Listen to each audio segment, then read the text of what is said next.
Bismillahirrahmanirrahim. Alhamdulillah masih diberi nikmat, mugi-mugi saged ngaji istiqomah manfaat barokah fiddini wa dunya wal akhirah. Nah, ini pembahasan fasal terakhir dari kitab Takrib. Mugi-mugi bisa khatam saged istiqomah ke ngaji kitab selanjutnya. Mugi-mugi awak dhewe selama mulai awal sampai akhir niki Allah memberikan ridho dan rahmatnya kepada kita. Qalu faslun utawi kikono fasal suci. Tabire fasal wa ida asoba asayyidu ammatahu. Qalu wa ida asoba lan ing dalem nalikane wati. Wati ku jima atau berhubungan intim. Ai wati dalam syariat tegese wati. Sapa asayyidu sapa sayyid ammatahu ing budak wadone sayyid. Fawadho'at mongko nglairake sapa amat ma ing perkara tabayan ingkang pertela bihi ing dalem ma apa syai'un suwiji-wiji bayane ma min khalqi adamin saking kedadiane anak Adam. Jadi ngeten, ketika dalam suatu budak, dalam seorang budak perempuan itu dijima atau hubungan intim dengan sayyidnya. Jadi misalkan Zaid punya budak Fatimah, terus berhubungan intim. Ternyata lahirlah seorang anak namanya Umar misalkan. Maka statusnya iki budake bagaimana? Nah, haruma mongko haram alaihi ing atase sayyid bai'uha apa adol amat. Warahnuha lan gadekake amat wahibatu lan hibah amat atau memberikan amat. Hibah itu aweh. Tapi dalam konteks ini ketika nantinya ada seorang Zaid atau Sayyid kok menjima budaknya atau Fatimah, terus lahirlah seorang anak, maka statusnya Fatimah alias budak Zaid iki tidak boleh dijual, tidak boleh digadekan, tidak boleh dihibahkan, diberikan kepada orang lain, tidak boleh. Jadi status budak itu statusnya bisa dijual belikan, bisa digadekan, bahkan bisa diberikan, bahkan bisa diwaris. Nah, seperti harta modelnya. Tapi di sisi lain orang yang punya budak bisa menjual belikan budak dan juga bisa menjima atau berhubungan intim dengan budaknya, layaknya suami istri. Nah, pertanyaannya di sini, ketika nantinya Sayyid kok berhubungan intim dengan budaknya, lahirlah seorang anak. Terus statusnya budak ini, Fatimah ini bagaimana? Oh, ternyata dalam kitab ini statusnya tidak boleh dijual belikan dan tidak boleh digadekan, tidak boleh dihibahkan. Nah, ini namanya budak mustauladah. Lah terus bagaimana ini yang diperbolehkan? Wajazalan wenang lahu kedue sayyid apa at-tasarruf apa tasarruf fiha ing dalem amat. Tasarruf yang bagaimana yang diperbolehkan? Bil istikhdami kelawan amrih laden. Pertama, wal wat'i lan wati atau jima. Ketika sayyidnya itu sudah berhubungan intim dengan budaknya dan melahirkan seorang anak, maka statusnya budak tersebut itu hanya diperbolehkan tasarruf yang hubungannya karo istikhdam atau amrih laden. Jadi misalkan sayyidnya itu Zaid itu sudah berhubungan intim dan punya anak iki mau, maka Zaid hanya boleh istikhdam dengan Fatimah iki mau. Jadi disuruh-suruh amrih laden ku boleh. Misalkan disuruh masak, disuruh isah-isah atau nyuci pakaiannya Zaid, itu boleh-boleh saja. Lah itu istikhdam boleh-boleh saja. Yang penting jangan dijual budak iki mau. Wal wat'i dijima maleh monggo silakan. 2 kali 3 kali monggo silakan. Karena statusnya budak itu seperti istrinya sendiri, boleh dijima, boleh dikumpuli iki mau. Cuman yang penting dalam keadaan suci, tidak haid ya. Wa idza matalan ing dalem nalikane mati sapa asayyidu sapa sayyid atakot mongko merdeka sapa amat min ra'si malihi saking pucuke bondone sayyid.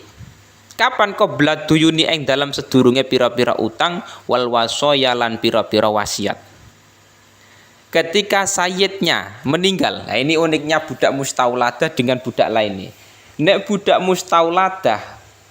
mustauladah iku Fatimah, seorang budak dijima atau dikumpuli karo Zaid alias sayyidnya.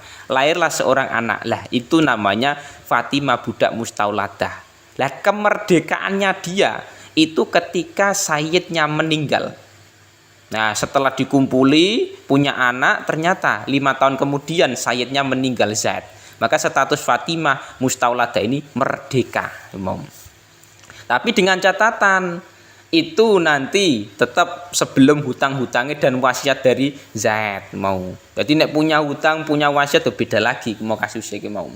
Jadi tetap yang namanya utang ku yo harus dibayar, wasiat juga harus mau.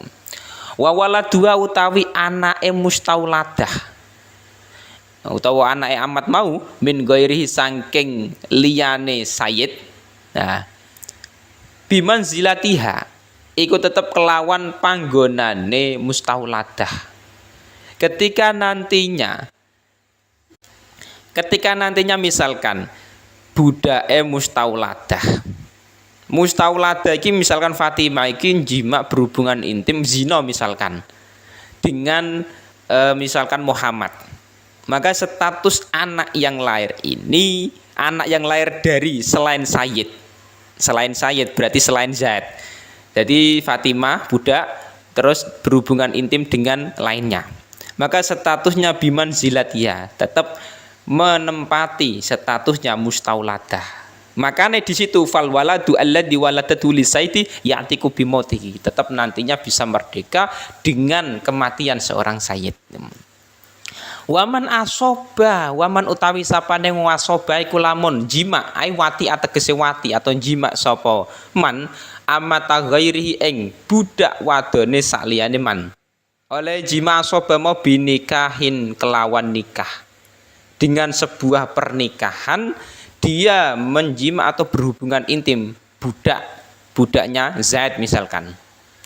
Fal waladu mongko utawi anak minha saking amat iku mamlukun iku den miliki li sayyidiha kedue sayyite amat. Ketika nantinya seorang Zaid punya budak yang namanya Fatimah. Lah budak iki ternyata dinikahkan. Jadi Fatimah belum pernah dijima Zaid, terus dinikahno dengan Muhammad. Nah, ini kan berarti status Fatimah dengan Muhammad kan halal, wong suami istri. Cuman statusnya Fatimah masih budak. Lah, ketika sudah berhubungan intim secara pernikahan dan anak yang lahir dari Fatimah ini maka mamlukun li sayyidia itu miliknya sayyid. Berarti miliknya Zaid. Jadi statusnya anak yang lahir kok budak, tapi budak yang dimiliki oleh Zaid ki mau. Wa in asoba lamun jima sapa man ha ing amat goirihi bi syubhatin kelawan syubhat fawaladun mongko utawi anak minha saking amat ki mau hurun iku merdeka wa alaihi lan iku tetep ing ngatasé man qimatuhu utawi aji kertone walad li sayyidi maring sayyid. Jadi nantinya ketika ada seorang Muhammad yang jima dengan Fatimah, padahal Fatimah ini budake Zaid, tapi dijima oleh Muhammad. Tapi jimanya bukan sebab nikah, bukan sebab sayyid, tapi syubhat. Syubhat ini apa? Dia ini salah. Contohnya apa? Kadoni anak amatuhu. Kadoni anak amatuhu. Misalkan Muhammad berada dalam satu rumah dengan Fatimah budake Zaid. Nah, dalam satu rumah itu ternyata ada Fatimah budake Zaid, terus ada Muhammad dan ada istrinya Muhammad. Dan juga ada Zaid, 4 orang berarti. Lah, ternyata listrik mati. Lah, dalam kasus listrik mati iki ternyata Muhammad ikun jima atau berhubungan intim. Dia mengira bahwa yang dijima itu adalah istrinya sendiri. Tapi ternyata Fatimah budake Zaid. Lah sing budake Zaid dia tidak kok menjerit atau menolak, tidak, karena dia mengira itu adalah sayyidnya atau Zaid. Mau saking menikmati mungkin ki mau. Jadi kasus permasalahannya ini, apa wati syubhat atau jima secara syubhat ini, misalkan dalam kondisi listrik mati. Jadi dia itu tidak sengaja, iki budak wong ya tidak, mesti dia menduga bahwa ini misalkan istrinya sendiri. Muhammad mengira sing dijima itu istrinya sendiri, tapi ternyata yang dijima itu adalah budaknya si Zaid.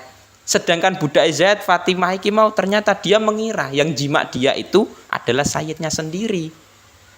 Bareng listrik kayak urip loh, ternyata ketahuan bahwa itu adalah wati syubhat. Nah, makanya ketika berhubungan intim ditanyai dulu itu istrinya siapa, itu wanita ini apakah dia halal atau tidak untuk dirinya. Jangan langsung main ini sebuah pelajaran Nah, ketika terjadi demikian bagaimana? Fawalatun min harhurun, anak yang lahir dari keduanya hubungan intim itu statusnya merdeka, bukan budak. Tapi wale kimatuli sayyidi, tapi nanti laki-laki yang jima ini berarti Muhammad yang jima secara syubhat ini nanti memberikan kimah kepada Sayyid. Yo ngei duit lah berapa kimahnya iki mau. Karena apa? Sudah menjadikan anak ini jadi merdeka. Nah, makanya nantinya itu memberikan kimah atau uang misalkan berapa juta kepada Sayyid atau Zaid pemilik budaknya iki mau. Nah, itu seperti itu. Dan dalam pernikahan pun juga ada namanya syubhat. Syubhat itu, jadi tidak harus dalam budak. Syubhat itu memang terjadi. Misalkan dalam satu rumah ada dua laki-laki, ada dua perempuan. Lah ternyata salah sasaran. Yang satu mengira itu adalah pasangannya, tapi ternyata tidak. Dalam kondisi listrik mati. Anak yang lahir bagaimana? Lah ini juga masalah nantinya. Makanya ketika jima berhubungan intim itu ceklah dulu. Meskipun toh itu dalam listrik mati, tanyakan dulu itu istri yang halal atau istrinya orang lain. Karena kemungkinan saja bisa saja itu salah sasaran mau. Yang perempuan malah diam saja karena menikmati mungkin mau. Qaluhu wa in malaka al ammat. Wa in malaka lamun miliki sapa wong al amata ing budak al mutlaqata ingkang mutlak. Ba'da dzalika ing dalem sawise mengkono-mengkono nikalan itku lam tasir mengkora dadi sapa amat waladin iku umu walad lahu kedue man atau saya tadi bil wati sebab wati ning divinikahi ing dalem nikah.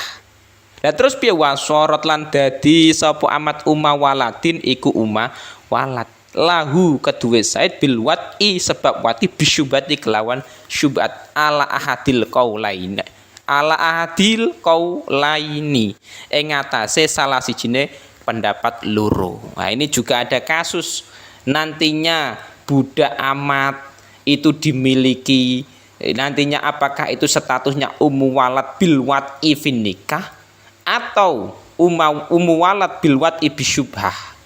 Jadi dalam pernikahan itu kan memang dihalalkan jima seorang perempuan. Begitupun juga ketika seorang memiliki budak itu juga halal. Tapi dalam kondisi syubhat. Nah, ini juga repot nantinya tadi.